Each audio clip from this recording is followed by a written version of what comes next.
ঈদের আগে জমজমাট রাজধানীর মশলার বাজার। এই মুহূর্তে কারওয়ান বাজারে আছেন সহকর্মী অন্তরা সেন, সরাসরি যাচ্ছি তার কাছে।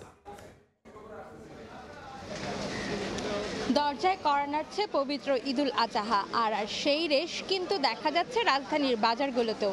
আমি এখন আছি রাজধানীর কারওয়ান বাজারের মশলার বাজারগুলোতে।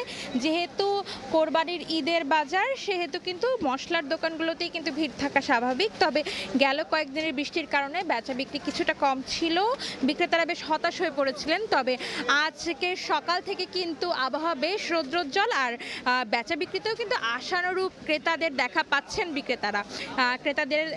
ক্রেতারা কিন্তু নিজেদের তালিকা মিলিয়ে কিনে নিচ্ছেন নিজেদের কাঙ্ক্ষিত পণ্যটি।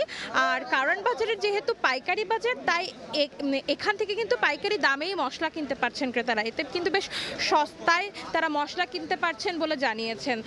তবে মশলার দাম আগের তুলনায় কিছুটা বেশি বলে অভিযোগ করেছেন কয়েকজন ক্রেতা। বিশেষ করে এলাচের দামে তারা বলছেন যে এলাচের দাম কিছুটা বেশি। তবে বিক্রেতারা বলছেন ভিন্ন কথা, যে তারা জানিয়েছেন যে গেল কয়েক সপ্তাহের তুলনায় এই সপ্তাহে কিন্তু এলাচের দাম কেজিতে 200 থেকে 300 টাকা কমেছে।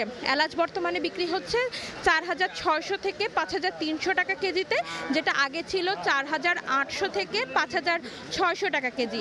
দারচিনি বিক্রি হচ্ছে দারচিনি 560 টাকা কেজিতে বিক্রি হচ্ছে। জিরা বিক্রি হচ্ছে 580 থেকে 600 টাকায়। লবঙ্গ 1450 টাকা কেজি। বড় এলাচ 2,850 টাকা। এরপরে কিন্তু কাজু বাদাম, চীনা বাদাম বিক্রি হচ্ছে কিন্তু 150 টাকা কেজিতে। বিক্রেতারা বলছেন মশলার বাজার গেল কয়েক সপ্তাহের তুলনায় কিছুটা কম। তবে ক্রেতাদের কিছুটা অভিযোগ রয়েছে মশলার দাম নিয়ে। এই ছিল আমার কাছে বাজার পরিস্থিতির সর্বশেষ খবরাখবর। রাজধানীর কারওয়ান বাজারে ছিলাম আমরা, জানাচ্ছিলাম মশলার বাজারের সবশেষ।